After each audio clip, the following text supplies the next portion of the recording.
Hello everybody, my name is Kayla and I'd like to welcome you to your recovery. In this video I'm going to talk to you about how I recovered from occipital neuralgia, and I'm also going to teach you how to do the same thing.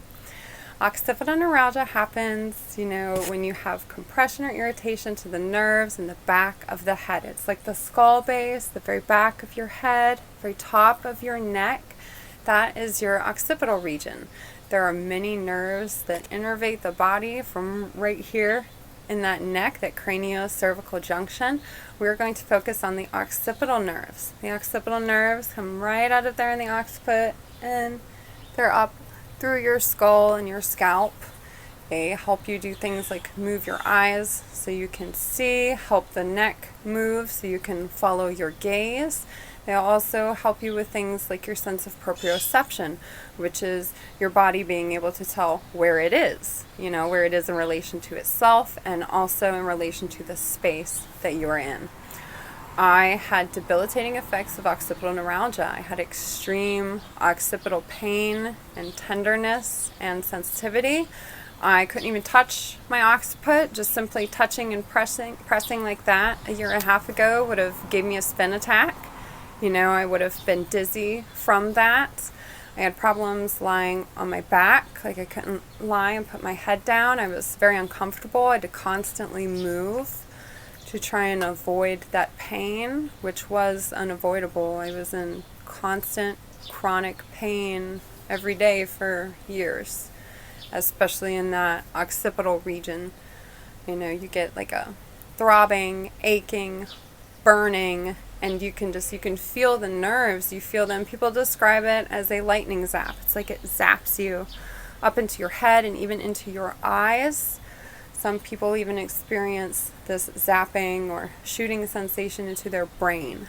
It's, if you can only imagine, very uncomfortable being affected by occipital neuralgia.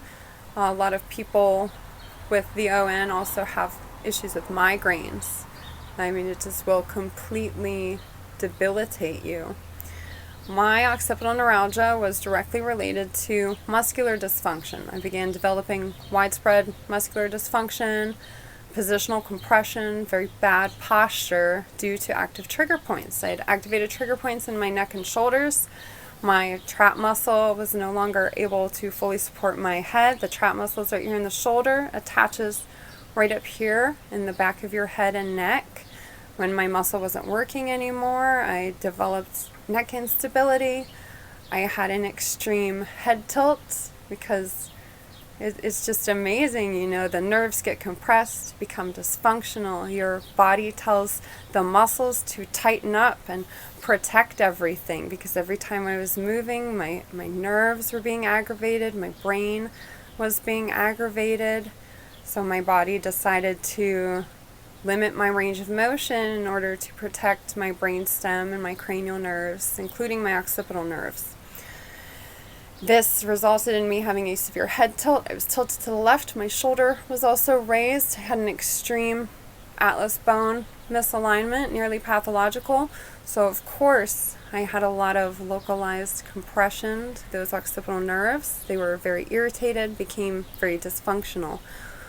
I couldn't be in direct sunlight because it's like my nerves couldn't process that experience appropriately, so I had abnormal sensation in the sunlight. It was difficult for me to have my hair tied up because I could feel it pulling. My whole scalp was just very sensitive. So they said things like having my hair up or having anything around my neck became very difficult. When I would take my hair down after having it up, it felt like my follicles were very hard, like they were like long metal spikes, and I could feel them just, falling off of my scalp as they came down from where they'd been positioned while being up in a ponytail or whatever it was. I was extremely affected. I was unsure if it was from the neck instability, or I also have Chiari malformation, and I also have Eagle syndrome, which is just localized right there in that occiput. And I really never was sure how to manage this condition on my own. Well, fortunately, I had discovered about daily self-treatment in regards to active trigger points. It's just daily trigger point massage. And I was trying this to see if it would help me recover my brain. You know, I was suffering severe cognitive decline. I had dizziness, myalgic encephalitis, a lot of positional compression issues. So I began treating my trigger points and have just discovered an amazing wealth of information as I've gone through the experience. You know, not only has my dizziness and my balance improved, I am able to walk again. You know, I have no more issues like with moving, no more signs of a movement disorder. But as I treated my trigger points for these neurological issues, I noticed things like the neuralgia I was experiencing had also begun to relieve. You know, for me, that trap muscle dysfunction resulted in forward head posture, and it compressed my occipital region. It was just crushing all of those nerves. Everything was being damaged there, the craniocervical junction. My body was doing as well as it could to protect me, but once I began relieving that muscle tension and restoring the muscular function, I was able to manually decompress my occipital region and recover myself from occipital neuralgia. There aren't many medical options available for occipital neuralgia. I mean, you can try, migraine treatment or nerve medications or nerve blocks or Botox injections. Extreme cases of occipital neuralgia are treated with surgical decompression, where they go in and surgically decompress you, create different openings for your nerves, maybe expand old openings or revise muscular constrictions. Sometimes the nerves themselves are excised during surgical decompression. I personally chose to do this manually through body work. I have recovered myself mostly with massage and some dry needling alone. I've noticed I've restored my head posture and my neck stability. Like, I've strengthened the anterior neck flexor muscles. I have loosened the tension in my trap and my scalene muscles. It's just amazing at the widespread muscular dysfunction that I was suffering from due to active trigger points and how that had manifested in my head and neck.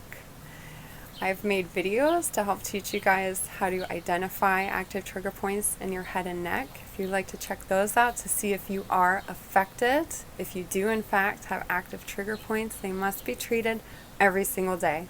I also have a video that'll take you through my massage technique and teach you how you can develop your own. It does take daily self-treatment and it does take a long time. But I am here to give you the information and tools that you need and also to support you along your own recovery journey.